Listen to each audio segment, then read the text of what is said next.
जय Bharat everyone, how are you all? I hope you all are doing very well. So guys, आज हमारे साथ है जेई 2020 के टॉपर्स अद्वैतियंस। इनके साथ हम प्यारी प्यारी बातें करेंगे और जानेंगे कि इन्होंने जेई एडवांस और जेई मेन में अच्छे रैंक पाने के लिए क्या क्या चीजें करी है, कैसे इन्होंने अपना गोल अचीव किया है। तो आज हम इसके बारे में बहुत ज्यादा बात करेंगे, बहुत प्यारे प्यारी बात करेंगे। तो अगर आप जेई 2021 या फिर जेई 2022 की तैयारी कर रहे हो तो आपको ये वीडियो बहुत ही अच्छे से देखनी चाहिए, लास्ट तक देखनी चाहिए, क्योंकि अगर आप कोई एक सब्जेक्ट का एक चैप्टर छोड़ के चले जाओ चलेगा, लेकिन ये क्वालिफाइड बच्चे हैं, आपको ऐसे ऐसे स्ट्रेटजी अपने एक्सपीरियंस बेसिकली शेयर करेंगे जो आपके लिए बहुत ही ज्यादा यूजफुल हो सकता है प्रिपरेशन में। इसलिए इस वीडियो को कोशिश करना कि अच्छे से समझें, सिर्फ देखें ही नहीं। चलिए टॉपर से आप लोगों को इंट्रोड्यूस कराते हैं। मेरा नाम तरंग मोदी है और मैं अंकलेश्वर का रहने वाला हूं और मैंने अपनी 11-12 की स्टडी अद्वैत विद्या निकेतन से की है और मेरा जेई मेंस में 99.477 परसेंटाइल और 5932 रैंक आया है और एडवांस का भी मैंने क्वालिफाई कर लिया और उसमें मेरा 10,000 के अराउंड रैंक आया है। तो चलिए तरंग सोनी से हम लोग आपको इंट्रोड्यूस कराते हैं। जय भारत एवरीवन, मेरा नाम तरंग सोनी है। मैं भरूच का रहने वाला हूँ और 2018 से 2020 का जो स्पैन है मेरे करियर के लिए सबसे इम्पोर्टेंट ईयर्स, मेरे करियर का फाउंडेशन, उसके लिए प्रिपरेशन मैंने अद्वैत विद्या निकेतन भरूच से की है और मेरा जेई मेन में 99.31 परसेंटाइल आया है और जे एडवांस में मेरा 6298 रैंक आया है। कॉन्ग्रेचुलेशंस। 10 लाख बच्चों में इतने अच्छा रैंक निकालना कोई इजी बात नहीं है, इसलिए आप दोनों सक्सेसफुल हो, टॉपर्स हो। कॉन्ग्रेचुलेशंस बहुत सारा। चलिए अब हम इनसे इनके जेडबलई जर्नी के बारे में जानते हैं। तो सबसे पहले आपको जेडबलई के बारे में कब पता चला और इसके लिए आपने अद्वैत को ही क्यों चुना? मैं जब 9th-10th में था तो मेरे जो बड़े भाई थे उन्होंने मुझे बोला था कि अगर तुम्हें कोई अच्छी सी कॉलेज में एडमिशन चाहिए तो जेडबलई ज़रूरी है और उन्होंने वो भी बोला था कि अगर तुम्हें जेडबलई में अच्छा स्कोर करना है तो तुम्हें अद्वैत विद्या निकेतन से अच्छी कोई स्कूल मिल नहीं सकती भरूच डिस्ट्रिक्ट में। तो और उन्होंने ये भी कहा था कि अगर स्टेट बोर्ड में A1 ग्रेड नहीं आया तो चलेगा, लेकिन A1 कॉलेज तुम्हें सिर्फ जेई से ही मिल सकती है। इसलिए मैंने सोचा कि जेई का प्रिपरेशन करना है तो अद्वैत अच्छा ही रहेगा। ओके, तरंग सोनी तुम भी कुछ इसके बारे में बताओ। और मेरे को भी जस्ट 10th जब मेरा पूरा हुआ तभी पता चला कि जेई की एग्ज़ाम से हम इंजीनियरिंग कॉलेज में जा सकते हैं और मेरे को पहले से ही इंजीनियरिंग में शौक़ था। और फिर मेरे कज़िन ने ये भी बताया था कि एक अच्छी इंजीनियरिंग कॉलेज में अगर एडमिशन चाहिए तो जब जेई एंट्रेंस एग्ज़ाम निकालना बहुत ज़रूरी है, जेई में एक अच्छी रैंक दिलाना भी बहुत ज़रूरी है।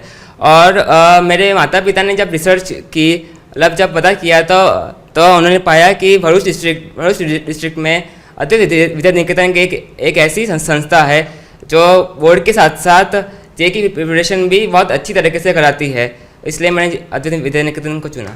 जब आप 10th से 11th में मूव किए तो क्या चीज आपके लिए डिफरेंट थी? अगर हम 10th की बात करें तो 10th में काफ़ी सारे सब्जेक्ट होते हैं जिसमें लैंग्वेज भी होती है और 11th में जब हम मूव करते हैं तो सिर्फ 3 सब्जेक्ट जो मेन गिनते हैं, मतलब फिजिक्स, केमिस्ट्री और मैथ्स, वही होते हैं। तो हमें लगता है कि चलो सिलेबस मतलब सब्जेक्ट्स कम हो गए, पढ़ना कम हो गया, लेकिन ऐसी बात नहीं है। ये 3 जो सब्जेक्ट है उसमें इतना डीप में पढ़ना पड़ता है कि वो बाकी के सारे सब्जेक्ट की कमी आपको लगने नहीं देता।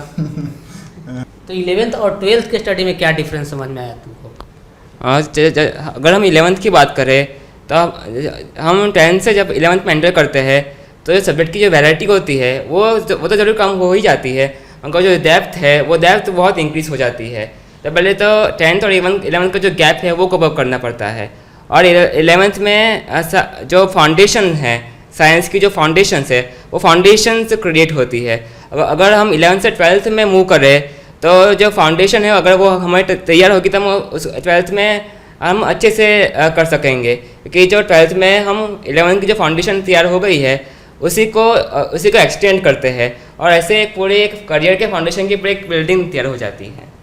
तो 11th का फाउंडेशन बहुत ही ज्यादा इंपॉर्टेंट है क्लास 12th के लिए, बहुत ही ज़्यादा इंपॉर्टेंट है। और 12th में हमें ऐसा भी करना होता है कि 11th की वो बेस तो हमें मजबूत रखनी है, मींस उसको तो हमें और एप्लीकेशंस, न्यूमेरिकल्स और ज्यादा बनाने होते हैं और साथ में नई चीजें भी सीखनी होती हैं। नई चीजें भी ऐसा ही आप लोगों का एक्सपीरियंस रहा है? हाँ, वैसा ही मोस्ट ऑफ द कॉन्सेप्ट तो 11th वाले रिपीट होते रहते हैं और और साथ में नई चीजें भी नई सीखनी चीजें पड़ती सीखनी है। पड़ती है। तो जेई के प्रिपरेशन में टाइम टेबल का कितना रोल है, कितना इंपॉर्टेंस है? टाइम टेबल, अगर आपको जेई में स्कोर अच्छा करना है तो टाइम टेबल बहुत मायने रखता है। और टाइम टेबल को आपको फॉलो करना, मतलब कुछ लोग होते हैं जो टाइम टेबल बना दिया लेकिन फॉलो कभी नहीं करते, वैसा तो बिल्कुल भी नहीं चलेगा। और टाइम टेबल भी आप बहुत लंबा मत रखिए, मतलब कुछ लोग रखते हैं 1 महीने का, 1 हफ्ते का, उतना लंबा टाइम टेबल रखने की कोई ज़रूरत ही नहीं है। अगर आप 1 दिन का भी टाइम टेबल रखते हैं और उसे फॉलो करने का ट्राई करते हैं तो वो भी बहुत है। मतलब आपने सोचा कि चलो मैं आज मतलब रोज़ कम से कम 50 क्वेश्चंस सॉल्व करूंगा किसी भी सब्जेक्ट के, या किसी भी मतलब अलग अलग सब्जेक्ट मिला के, हाँ तीनों सब्जेक्ट मिला के 50 क्वेश्चन सॉल्व करूंगा, तो वो चीज़ आपको रोज फॉलो करनी है। क्योंकि अगर आप सोचिए, अगर 11th वालों की बात करें तो उसमें अगर उनकी जेई के अभी भी 600 डेज होंगे, तो आप सोचिए कि रोज के 50 क्वेश्चन से आप जेई देने से पहले 30,000 अलग अलग वैरायटी वाले क्वेश्चन कर लेंगे। तो 30,000 क्वेश्चन कोई मामूली बात नहीं है, और इससे आपका जेई स्कोर ऑटोमेटिकली हाई हो जाएगा। और दूसरी बात ये कि अगर आप इतने सारे मतलब प्रॉब्लम्स करते हैं तो आपकी स्पीड भी इससे बहुत बढ़िया हो जाएगी। और स्पीड अच्छी हुई तो जेई में, और एक्यूरेसी तो चाहिए ही चाहिए, मतलब स्पीड और एक्यूरेसी हुई तो दोनों में भी मतलब उससे जेई में अच्छा रैंक आ ही जाएगा। हाँ, तो कहते हैं ना कि practice makes man perfect. Perfect। तो वही चीज है कि स्पीड की कई बार है ना, ये बहुत ज्यादा डाउट आता है बच्चों को, सर हमारी स्पीड नहीं है, सर हमारी एक्यूरेसी नहीं है। उसका सिर्फ एक ही सॉल्यूशन है, दूसरा कोई सॉल्यूशन ही नहीं है। जैसा इन्होंने कहा भी कि प्रैक्टिस जितना ज्यादा करोगे तुम्हारे अंदर इंप्रूवमेंट उतनी ज्यादा आएगी, चाहे वो स्पीड के टर्म में हो चाहे फिर एक्यूरेसी के टर्म में हो, और सिलेक्शन होने के चांसेस बढ़ जाते हैं। बहुत ही बढ़िया बात इन्होंने कही है। जेई 2021 वाले और खास करके 2022 वाले ये चीज नोट कर लो कि अभी तुम्हारे पास इतना टाइम है कि सोचो यार, अगर तुम 30,000 क्वेश्चन खुद से कर रहे हो, 5-10 हजार तो फैकल्टी करा देगा, फिर टेस्ट सीरीज में मतलब मिला जुला के यार 50,000 क्वेश्चन 3 सब्जेक्ट मिलाकर, छोटी बात नहीं होती। आपका सिलेक्शन कोई नहीं रोक सकता, ठीक है। तो इस चीज को लिख लो अभी कि टाइम टेबल डेली बनाना है सोने से पहले, कि कल हमें इस सब्जेक्ट के 50 क्वेश्चन या 2 सब्जेक्ट को मिलाकर 50 क्वेश्चन करने हैं, और नेक्स्ट डे सोने से पहले उसको चेक करना है कि हमने अपना गोल अचीव किया कि नहीं। बहुत बड़ा टाइम टेबल बना लेने से तुम फॉलो नहीं कर पाओगे, हमने भी नहीं कर पाया था, ठीक है। तो वो गलती मत करना। छोटी छोटी गोल को अचीव करेंगे तभी तो बड़े गोल को अचीव हाँ, करेंगे। और डेली की जो अचीवमेंट है ना, वही फिर रैंक में दिखेगी, है ना। इसके बारे में आपका क्या कहना है? हाँ, मैं तो वही कहना चाहूँगा कि अगर हमने टारगेट सेट किया है आज के दिन का, तो उसको किसी भी हाल में हमको उसको अचीव करना ही है। हमको ऐसा नहीं करना है कि आज का टारगेट कल को छोड़ दे, क्योंकि ऐसे करते करते तो बहुत सारे कंसेप्ट की प्रैक्टिस पाइलअप होती जाएगी, और लास्ट में इतने ज़्यादा काम बाकी होगा कि हम उसको शायद कवर अप ना कर पाए। तो मेरी एडवाइस तो यही है कि रोज़ का काम रोज़ करे। और फिर मैं ये भी कहना चाहूँगा कि आप जो क्वेश्चन कर रहे हैं तो क्वेश्चन को पहले अच्छे से समझें। अगर हम क्वेश्चन को जल्दी समझना सीख सकते हैं तो ऐसे तो हम उससे टाइम बदल सकते हैं, क्योंकि कुछ लोग क्या करते हैं कि क्वेश्चन को पढ़ने में ही बहुत सारा टाइम वेस्ट कर देते हैं। सही बात, सही एकदम। किसी भी एग्जाम को क्रैक करने के लिए सेल्फ इवैल्यूएशन बहुत ज्यादा इंपॉर्टेंट है, और उसके लिए टेस्ट देना बहुत ज्यादा इंपॉर्टेंट है। चूंकि जेई की जर्नी लगभग 1.5 साल की होती है, तो इसमें आपने कई सारे टेस्ट दिए होंगे। ऐसा जरूर हुआ होगा आपके साथ, सबके साथ होता है कि किसी टेस्ट में मार्क्स कम आ गए तो फिर कैसे अपने आप को मोटिवेट करते थे कि अगले टेस्ट में हम अच्छा मार्क्स लाएं, बल्कि हमें इस टेस्ट में जो कम मार्क्स आए उसको निगेटिव मान के नहीं चलना है, अपने अंदर कोई फ्रस्ट्रेशन नहीं लगाना है, ठीक है, बल्कि और ज्यादा हार्डवर्क करके अगले टेस्ट में फोड़ डालना है, मतलब मचा के आना है। तो ये मोटिवेशन आपको कैसे मिलती थी? मतलब मेरे अगर कभी कम मार्क्स आए तो मैं सोचता था कि वो क्यों आए, कम मार्क्स क्यों आए, मतलब वो रीज़न ढूंढता था कि मेरी कैलकुलेशन गलत हो गई, टाइम कम पड़ा, या फिर मेरे कॉन्सेप्ट वीक थे। ऐसा सब कुछ मैं सोचता था कि क्या प्रॉब्लम थे, और उसे दूर करने की वो मैं ट्राई करता था। और क्योंकि कुछ लोग ऐसे होते हैं कि अगर 2-3 टेस्ट में मार्क्स कम आ जाए तो वो किसी से मतलब वो ढूंढते नहीं है रीज़न कि क्या रीज़न था कि कम आ गए, और कहते कि ये जेई हमसे ना हो पाएगा और छोड़ देते हैं जेई। मतलब ऐसा करना हमें ऐसा नहीं करना है। और रही बात मतलब कम मार्क्स आने की, तो कोई भी रीज़न हो सकता है, और उस रीज़न को आप सुधारने का ट्राई करते रहेंगे, और जैसे ही आप ट्राई करते रहेंगे तो आपको सक्सेस मिलेगी ही मिलेगी। तो गलतियों का सुधार करेंगे तभी तो परफेक्ट बनेंगे, है ना। आप बोलिए, कुछ बताइए, बच्चों को टिप्स दीजिए। अब मेरा तो यही मानना था कि जो टेस्ट है अगर उसमें गलती अब कभी अगर कम मार्क्स आ जाए तो मैं इसको नेगेटिवली कभी लेता ही नहीं था, मैं उल्टा इसको अपॉर्चुनिटी समझता था।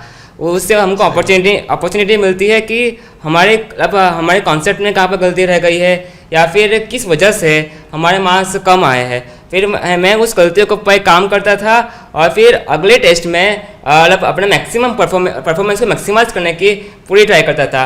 और अगर हम ऐसे करते जाएंगे तो जो भी गलतियाँ हो रही है वो एंड तक ऑलमोस्ट सारी गलतियाँ मिनिमस हो जाएगी। और जो असली जो हमारी जो एग्ज़ाम आएगी उस टाइम पर अगर जितनी मिनिमम गलतियाँ होगी उतने मैक्सिमम मार्क्स आएंगे और उतना मैक्सिमम रैंक आएगा और सिलेक्शन होने की प्रोबेबिलिटी उतनी बढ़ती जाएगी। यानी कि जो गलतियां कर रहे हैं उस गलतियों को सॉर्ट आउट करते चलना है और नेक्स्ट टेस्ट में जो भी गलतियां हुई थी उस गलतियों को कम करना है अपने। और घबराना नहीं। इन्होंने एक बहुत ही अच्छा वर्ड यूज किया, अपॉर्चुनिटी। मतलब जब इनके कम मार्क्स आ रहे थे तो ऐसा नहीं फ्रस्ट्रेट हो रहे थे, मेरे से नहीं हो पाएगा, ये क्या हो गया, ऐसा कुछ भी नहीं। इन्होंने कहा कि उससे तो और हमें पता चलता है कि हमारा वीक एरियाज क्या है और वो सबसे ज्यादा फिर स्ट्रांग हो जाते हैं और अगले टेस्ट में फोड़ के आओगे। तो वही काम आपको करना है। जेईई नीट के प्रिपरेशन में तीनों सब्जेक्ट पे इक्वली फोकस करना कितना ज्यादा इंपॉर्टेंट है? आपका क्या मानना है कि तीनों सब्जेक्ट पे इक्वली फोकस करना चाहिए अच्छे रैंक निकालने के लिए? क्या कहना चाहते हैं इस बारे में? तीनों सब्जेक्ट में इक्वली फोकस करना बहुत ज़रूरी है, क्योंकि अगर किसी भी एक सब्जेक्ट में आपको वीक लगा तो समझ लीजिए कि आपका रैंक नहीं आ पाएगा। मतलब तीनों सब्जेक्ट में अच्छा स्कोर करना ज़रूरी ही है। और तीनों अगर आपका डेली टाइम टेबल बनाया है तो आप ऐसा कीजिए कि सभी सब्जेक्ट के इक्वल क्वेश्चन सॉल्व कीजिए और ऐसा ट्राई कीजिए, मतलब जो सब्जेक्ट वीक हो तो उस सब्जेक्ट का आप प्रैक्टिस ज़्यादा कीजिए, मतलब जिससे वो वीक है तो वो स्ट्रांग हो जाएगा। क्योंकि एक बात आप समझ लीजिए कि जो आपका स्ट्रांग है वो तो आपको आने ही वाला है। अगर वो हार्ड आया तो बात अलग है, लेकिन अगर मीडियम टाइप का है तो आप उसको सॉल्व करके आएंगे। और उसमें आप ज़्यादा प्रैक्टिस कर रहे हो तो आपको उसमें ज़्यादा वो गेन नहीं कर पाओगे। लेकिन अगर कोई वीक सब्जेक्ट है और उसमें आप प्रैक्टिस कर रहे हो तो उसमें आप ज़्यादा गेन कर पाओगे। मतलब अगर केमिस्ट्री अगर आपका वीक है तो 35 मार्क आ रहे हैं और उसमें आपने ज़्यादा प्रैक्टिस की तो 35 का 55 हो जाएगा। लेकिन अगर फिजिक्स आपका स्ट्रांग है और उसमें आप 75 स्कोर कर रहे हैं और उसका ही आपने ज़्यादा से ज़्यादा प्रैक्टिस लगा रखा तो 75 का बहुत ज़्यादा से ज़्यादा 85 या 90 मार्क्स हो पाएगा।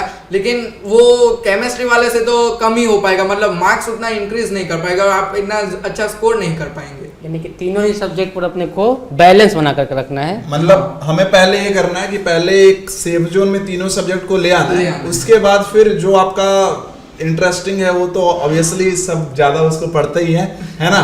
लेकिन कहीं कहीं ऐसा फैक्टर आता है कि कुछ बच्चे क्या होते हैं कि कोई पर्टिकुलर सब्जेक्ट को, है ना, जैसे ये नीट वालों में सबसे ज्यादा होता है कि वो केमिस्ट्री फिजिक्स से डरते हैं, केमिस्ट्री को ज्यादा पढ़ते हैं। तो फिर उसके कारण क्या होता है कि फाइनली जब वो एग्जाम देते तो फिजिक्स में उनके मार्क्स कहीं ना कहीं छूट जाते हैं और उनका रैंक नहीं आ पाता जो उनका आना चाहिए। तो किसी भी सब्जेक्ट को फेवरेट बनाना चाहिए या नहीं चाहिए, आप बताएं। देखिए, हमको जेईई जैसी कॉम्पिटिटिव एग्ज़ाम को अगर क्रैक करना है तो तीनों सब्जेक्ट में इक्वल पकड़ होनी बहुत ज़रूरी है। तो ऐसा नहीं है कि फेवरेट सब्जेक्ट अगर हमको बहुत अच्छा लगता है तो उसको ही करते रहे। मैं क्या करता था, जो हमको 8 घंटे मिलते थे सेल्फ स्टडी के लिए, तो मैं 2-2 घंटे का स्लॉट बना देता था। पहले 2 घंटे आज जो पढ़ाया है सर ने उसके बाद अच्छे से रिवाइज करता था। फिर उसके अलावा तीनों सब्जेक्ट के इक्वल क्वेश्चन 30 क्वेश्चन करता था इक्वल। और जो अगर वीक लगे तो उसमें थोड़ा ज़्यादा फोकस करता था और फिर थोड़ी ज़्यादा प्रैक्टिस करता था तो उसमें भी मार्क्स थोड़े इम्प्रूव हो जाते। तो और ऐसे सब्जेक्ट में अगर बैलेंस आ जाएगा तो स्कोर तो ऑटोमेटिकली बढ़ने ही वाला है।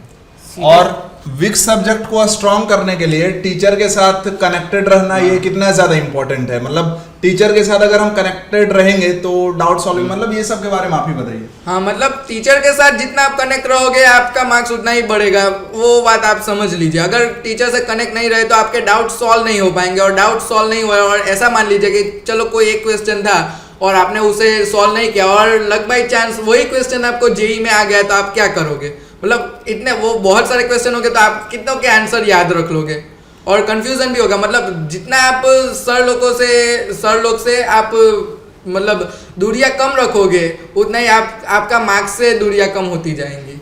और जब मैं भी पढ़ता था तो मुझे भी ये फील होता था कि कहीं ना कहीं अगर टीचर से हम पर्सनली भी थोड़ा कांटेक्ट रखते हैं तो एक मोटिवेशन भी अंदर रहता है कि उस टास्क को पूरा करना है, तो उसका एक मोटिवेशन भी मिलता है। हमें बाहर ये वीडियोस नहीं देखने पड़ते हैं कि 40 दिन में है ना इतना कैसे ले आए हैं ना, वो फालतू के वीडियोस हमें नहीं देखने पड़ते जो यूट्यूब पे भर भर के पड़े हैं बच्चों को डराने के लिए, और है ना समझ रहे हैं। सीधी सी बात है कि अगर तीनों ही सब्जेक्ट जो हैं 100 मार्क्स के ही आने वाले हैं, तो किसी एक सब्जेक्ट को तो फेवरेट नहीं बना सकते। ऐसा तो है नहीं कि एक सब्जेक्ट जो फेवरेट वाला सब्जेक्ट वो 200 मार्क्स पे आ रहे हैं, जो कम फेवरेट सब्जेक्ट वो 50 मार्क्स पे आ रहा है, ऐसा तो होने वाला नहीं है। और किसी भी सब्जेक्ट का एक क्वेश्चन सॉल्व करने पे हमें 4 ही नंबर मिले, 4 ही मार्क्स मिलने वाले। पहले तो आप मार्क्स बढ़ाने की कोशिश करो। अगर हाँ फिर मार्क्स जब कई बार ऐसा होता कि मार्क्स बराबर आए तो फिर देखते हैं फिजिक्स मैथ केमिस्ट्री में, तो वो पहले तो आप मार्क्स बढ़ाओगे तब ना। पहले तो अब किसी का 80 आए किसी का 85 आए तो रैंक तो 85 वाले का ज्यादा आएगा ना।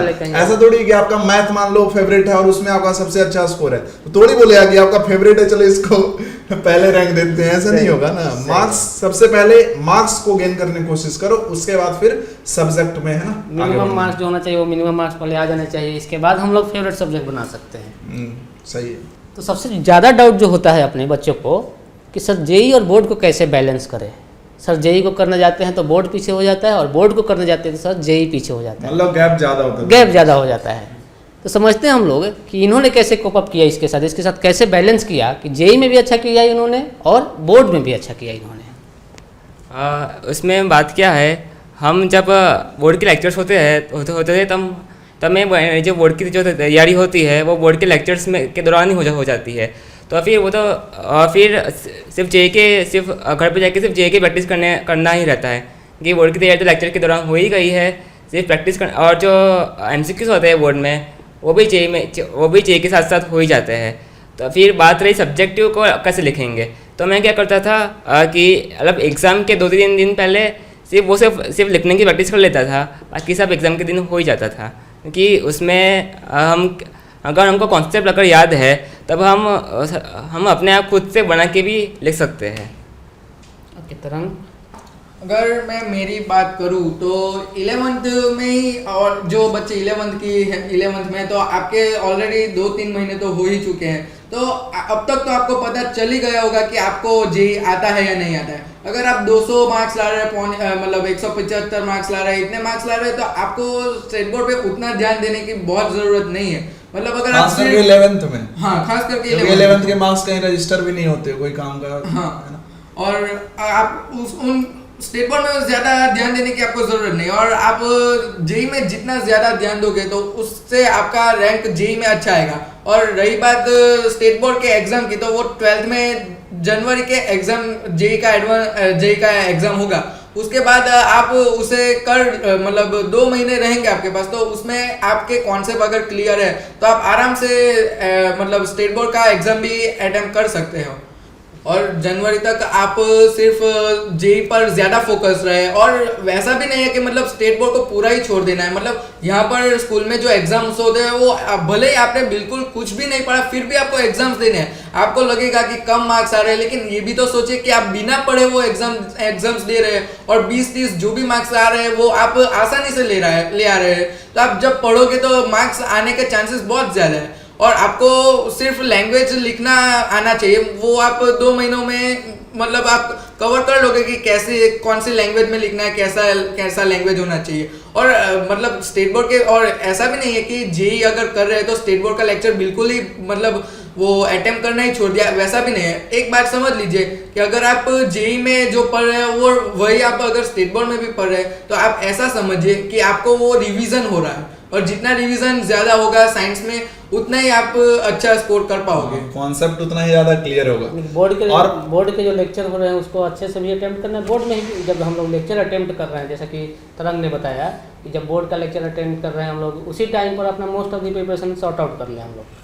हाँ, तो मतलब यहाँ से पॉइंट ये निकल के आया कि जब भी आप बोर्ड की प्रिपरेशन की चिंता करते हो ना, तो देखो कि जब लेक्चर हम देख रहे बोर्ड की, मैक्सिमम चीजें वहीं पे हमारी खत्म हो जानी चाहिए, क्योंकि जेई में हमें बहुत कुछ पढ़ना होता है, लेकिन बोर्ड में एक लिमिटेड कंटेंट है जिसको हमें पढ़ना पड़ता है। मतलब मैं ये बोल सकता हूँ मैथ की भाषा में कि board is the subset of JEE. इससे आप लोग भी अग्री करोगे, आई होप। अगर आपने जेई को थोड़ा भी सीरियसली लिया होगा तो इससे आप अग्री करो कि जो बंदा जेई के कॉन्सेप्ट फोड़ सकता है तो ऑब्वियसली उसको लिखना तो आ ही सकता है ना। और ये सब भी तो बोर्ड करके आए हैं, सर ने भी बोर्ड किया, हमने भी बोर्ड किया, तो बोर्ड का इंपॉर्टेंस है हमारे लाइफ में, है ना। लेकिन उसके कारण जेई को स्किप करना ना, ये चीज सही नहीं है, क्योंकि आज अगर आप थोड़ा सा हार्डवर्क से भागोगे तो आपके अंदर ये हैबिट बन जाएगी, है ना, कि जो जरा भी लोड आए तो भागे। तो अगर आप ऐसा सोच रहे हो कि नहीं मैं इधर अच्छा नहीं करूंगा, मैं उधर अच्छा कर लूंगा, मैं दूसरे फील्ड में, भाई जब आप इसी में कमिट होके हार्डवर्क नहीं कर सकते तो क्या गारंटी है कि नेक्स्ट फील्ड में जिसमें आप, है ना, जाना चाह रहे हो, ऐसे ही मन में अभी आपका क्लियरिटी नहीं है उस फील्ड की, लेकिन जाना चाह रहे हो तो उसमें आप अच्छा कर पाओगे। इसलिए अभी जो है ये बैलेंस, प्रेशर वाली जो टाइम है उसको बैलेंस करना सीखो। जेई और बोर्ड के बीच कोई गैप नहीं है, बल्कि ये क्या है, एक ही सब्जेक्ट है, जेई डिटेल में पढ़ते हैं तो रिवीजन हो जाएगा बोर्ड का, टेंशन लेने की बात नहीं है। तो 12th बोर्ड के लिए राइट टाइम क्या होता है प्रिपरेशन की? अगर आप ब्राइट स्टूडेंट है तो वो मेरी गारंटी है कि आप जनवरी के एग्जाम, मतलब ये जो जेई का एग्जाम है, उसके बाद आप जनवरी के बाद अगर सिर्फ उस पे टाइम दो, मतलब रोज के 8-9 घंटे अगर उस पे टाइम दो, तो आप, मेरी गारंटी है कि आप बोर्ड में भी अच्छा स्कोर करोगे। और जनरली ऐसा देखा भी गया है कि जो लोग जेई में अच्छा कर रहे हैं वो बोर्ड में अच्छा परफॉर्म कर ही रहे हैं। 99.99% में ये सही है, हमने भी देखा है, जो हमारे स्कूल का रिजल्ट रहा है बरसों से, है ना, तो ये चीज बिल्कुल सही है। तो कभी भी जेई और बोर्ड के बीच गैप बनाकर नहीं रखे, इससे आपका घाटा होगा। सिर्फ पढ़ाई के क्षेत्र में नहीं, आपका पर्सनली भी घाटा होगा, आपका डेवलपमेंट कम हो जाएगा। जेई कोई बच्चा ये सोच के नहीं करे सिर्फ कि हमको एक अच्छा इंजीनियरिंग कॉलेज मिलेगा। अगर हम ये सोचना शुरू कर दें कि इससे हमारा माइंड डेवलप हो रहा है, ये जो सॉफ्टवेयर है ना ये डेवलप हो रहा है, तो किसी भी फील्ड में जाएंगे फोड़ के आएंगे, सिंपल बात। तो आप दोनों अद्वैतियंस हैं, हमेशा रहेंगे, हमारे दिलों के बहुत करीब रहेंगे। बहुत मजा आया था आप लोगों के साथ इस जर्नी में, है ना।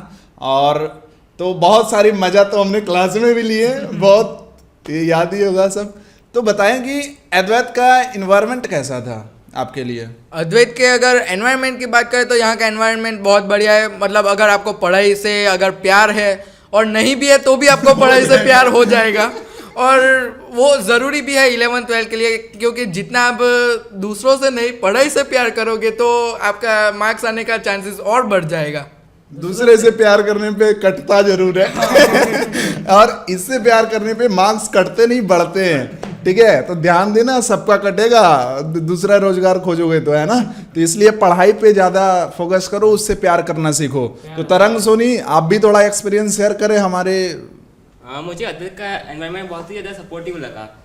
यहाँ के जो फैकल्टी मेंबर्स है वो हर एक कदम पर चढ़ने के हर एक स्टेप पे हमको सपोर्ट करते थे और हमको गाइड करते थे कि किस तरीके से हमें तैयारी करनी चाहिए। और हम कॉन्स्टेंटली मोटिवेटेड रहे थ्रू आउट द जर्नी। इसलिए रेगुलर इंटरवल्स पे मोटिवेशन के सेमिनार्स भी अरेंज किए जाते थे। और जो फैकल्टी मेंबर्स है हमको मेहनत करने के लिए बहुत ही ज़्यादा कहते थे कि मीन्स मेहनत करने के लिए बहुत ही ज़्यादा मोटिवेट करते थे।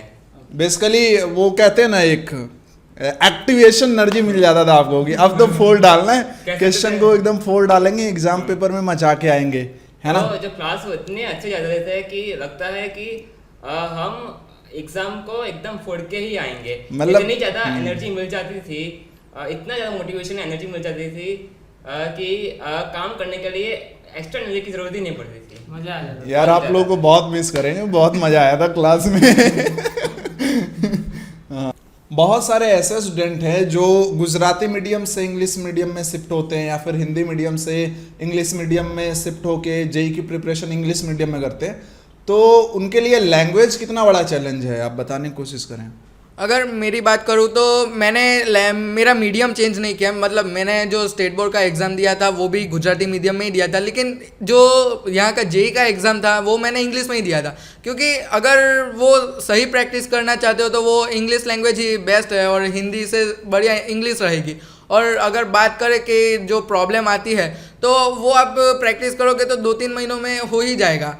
और अब अगर आपकी प्रैक्टिस बढ़िया है तो कुछ चीज़ें आप भी नोट करोगे कि कुछ टाइम बाद आपको उनके गुजराती से ज़्यादा इंग्लिश नेम जो है वो ज़्यादा याद रहेंगे, और गुजराती आपको याद करना पड़ेगा कि उसका गुजराती नाम क्या था। मतलब वो लैंग्वेज का प्रॉब्लम का तो आप टेंशन छोड़ दो, मतलब प्रैक्टिस से हो ही जाएगा। वैसे भी साइंस का लैंग्वेज इंग्लिश ही हाँ, जो ज्यादा बात अच्छा में लगता आएगा है। वो तो मालूम ही हाँ, रहेगा। अदरवाइज क्या डिस्प्लेसमेंट को विस्थापन बोलना पड़ेगा तो कहाँ समझ में आएगा। तो इंग्लिश समझ रहे हो अभी तुम, ज्यादा बड़ा इंपॉर्टेंट फैक्टर नहीं है, बहाने मत मारना नहीं तो कूच डालेंगे तुमको, ठीक है। वैकेशंस और फेस्टिवल्स अपने जेई प्रिपरेशन के दौरान आपने कैसे मैनेज किया? क्योंकि बहुत सारे ऐसे बच्चे होते हैं जो कहते हैं अभी तो समर वैकेशन है, मतलब हमारा तो लाइसेंस मिला है आराम करने का, या फिर अभी तो हम गरबा करेंगे। ऐसे हमने देखे हैं कि पूरा नवरात्रि में या दिवाली में ऐसे है ना, उत्तरायण में टाइम वेस्ट कर रहे हैं। तो ये जो 2 साल होता अपना जेई प्रिपरेशन का, ये कितना इम्पोर्टेंट है इन सारी चीज़ों से दूर रहना, मतलब अपना रैंक लाने के लिए कितना इम्पोर्टेंट है कि ज़्यादा से ज़्यादा टाइम स्टडी पे फोकस करें। फेस्टिवल को मतलब किस तरीके से मैनेज करना चाहिए इन शॉर्ट? अब मेरा तो ये मानना है कि जो फेस्टिवल्स और फैमिली फंक्शंस है, अगर वो तो आते ही रहेंगे, उनका तो काम है आना, मगर ये जो हमारी जर्नी है ये गोल्डन पीरियड है। ये अगर ये जो टाइम चला गया तो शायद आप पास ना आ पाए। तो इस समय के दौरान हमको सिर्फ अपने स्टडीज़ पे फोकस करना चाहिए, अपने कॉन्सेप्ट बिल्डिंग स्ट्रेटेजी, हमको स्ट्रेटेजी बिल्डिंग और प्रैक्टिस पर ही फोकस करना चाहिए।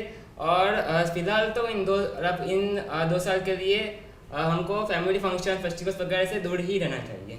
और वैसे भी मतलब ये ऐसे 2 साल हैं कि जो डिसाइड कर देगी कि आपका लाइफ किस डायरेक्शन में जाने वाला है। तो इसलिए बहुत ज्यादा है ना, ऐसा नहीं कि मामा के फूफे की शादी है तो चल दी उधर बारात में, नहीं करना भाई। शादी वो कर लेगा, तू अपनी पढ़ाई कर यार, बाद में भी किसी की शादी होगी वहां जाके खा लियो, ठीक है, टेंशन क्या तुम्हें।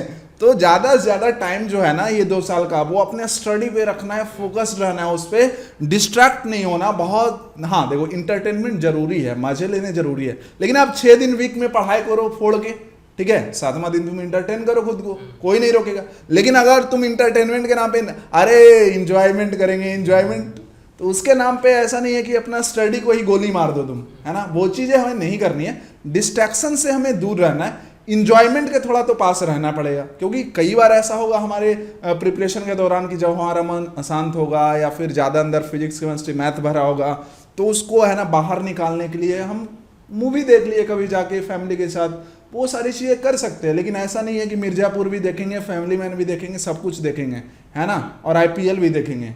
तो IPL डेली देखोगे तुम्हारा करियर बर्बाद हो जाएगा, मैं बता रहा हूँ। फिर आके ना धोनी तुम्हें पैसे देंगे और ना तुम्हें कोहली, ठीक है। तो पहले अपनी जय करो, फिर धोनी कोहली RCB करते रहना, कोई टेंशन नहीं।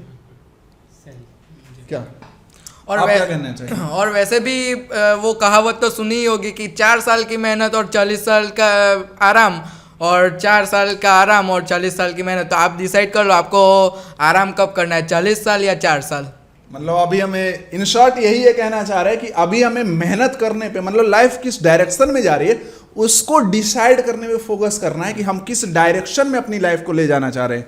क्या हम आज IPL देख रहे हैं इसका मतलब हम जिंदगी भर IPL देखना चाहते हैं, या फिर आज हम मेहनत कर लें तो हमें IPL से भी बड़े बड़े इवेंट्स में शामिल होने के लिए इन्वाइट किया जाए, क्या हम ऐसा बन सकते हैं? तो कहीं ना कहीं उस पर फोकस करना चाहिए। हम सब लोग फोकस कर रहे हैं, ऐसा नहीं कि कोई मोटिवेशन दे रहा हूँ, हमने भी बहुत ज़्यादा कुछ नहीं कर लिया, लेकिन उस तरफ बढ़ रहे हैं आगे, ठीक है। इसलिए ज़्यादा से ज़्यादा अपने आप को है ना क्रिएट करने पे फोकस करो, बशर्ते कि दूसरे की क्रिएशन देखने की, कि कोहली बन गया आज ये 6 मारेगा कि नहीं, आज ये शतक मार, वो चीज़ें छोड़ दो।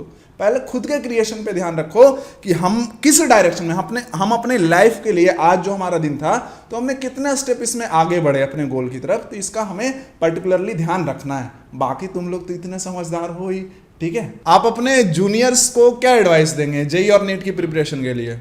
मेरी एडवाइस तो यही होगी कि जेई से आप डरो मत, जेई का सामना करना सीखो। आप अगर आपके अगर वेल सही, प्रैक्टिस सही होगी और आप टाइम टेबल को एकदम अच्छे से फॉलो करोगे तो ऑटोमेटिकली आप एग्ज़ाम के डे पे फोड़ के ही आओगे। और मेरी एडवाइस, और मैं देखता हूँ कि बहुत सारे लोग टीचर्स के डर से उनको कोई डाउट हो रहा है तो नहीं पूछते, मगर मेरी एडवाइस तो यही होगी कि अगर कोई कॉन्सेप्ट में अगर आपकी कमी रह जाती है तो तुरंत आप पहले एनालाइज करो कि आपके पास ये फैसिलिटी भी है कि आप लेक्चर को बहुत 2-3 बार देख सकते हो। पहले तो उससे डाउट क्लियर करने की कोशिश करो, फिर भी अगर कोई डाउट लगे तो आप सर से तुरंत पूछ सकते हैं। यहाँ के सर जो बहुत ही फ्रेंडली है और आप कि सारे डाउट्स सॉल्व करेंगे ही, और ये मेरी गारंटी है। Thank you very much. Thank you.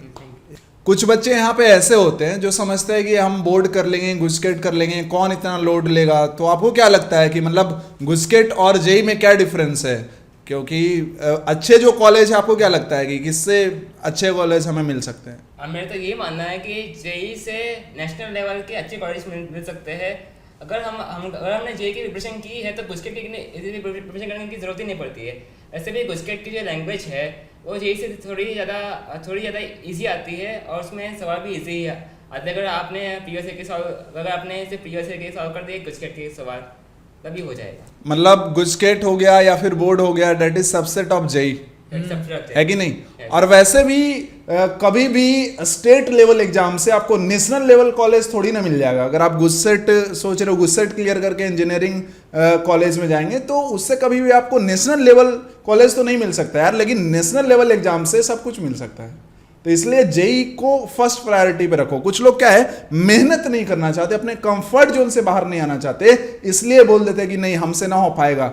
और साथ में आप गार्जियंस को, जो अभिभावक हैं, उनको भी आप कुछ कहना चाहोगे? बच्चों के जो पेरेंट्स हैं उनको आप क्या कहना चाहोगे? मैं तो उनको यही सलाह देना चाहूँगा कि जो कैंडिडेट प्रिपरेशन कर रहे हैं, और अब उनका पूरा सहयोग करें। अगर उनकी इच्छा है कि वो रात पर जाके अगर प्रैक्टिस करना चाहते हैं, तो वो उनको रात पर जाने से रोके ना, उनका सहयोग करे, और सिर्फ घर में एक अच्छा माहौल बनाए रखे, एक पॉजिटिव माहौल बनाए रखे, ताकि उनको भी प्रिपरेशन करने में मज़ा आए एक तरह से।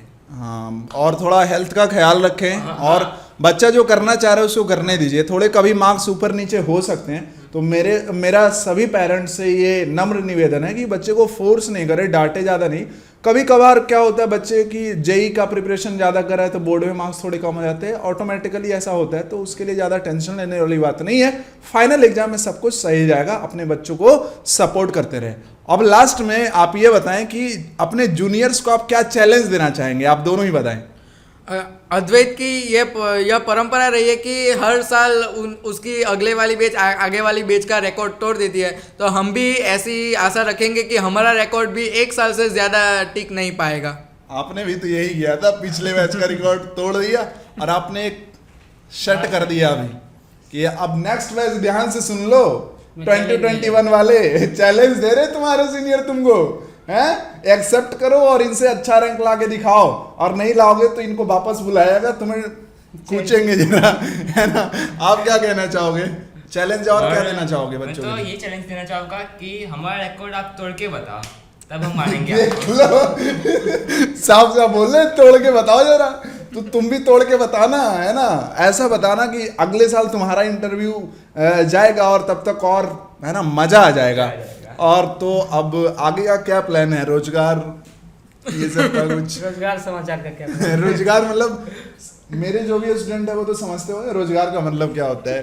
तो आपको रोजगार मिला था या नहीं सर, मैंने 12th तक कभी कोई रोजगार नहीं ढूंढा है। और मेरी तो आप सभी से यही एडवाइस है कि अगर 12th का प्रिपरेशन अच्छे से करना चाहते हैं तो रोजगार अभी मत ढूंढिए। आपकी क्या एडवाइस है? मतलब रोजगार में थोड़ी मेरी तो एडवाइस यही है कि सिर्फ पढ़ाई पे ध्यान दीजिए, और पढ़ाई और अपने हेल्थ को मेंटेन करने की सिवा आप कुछ भी मत करने की कोशिश कीजिए।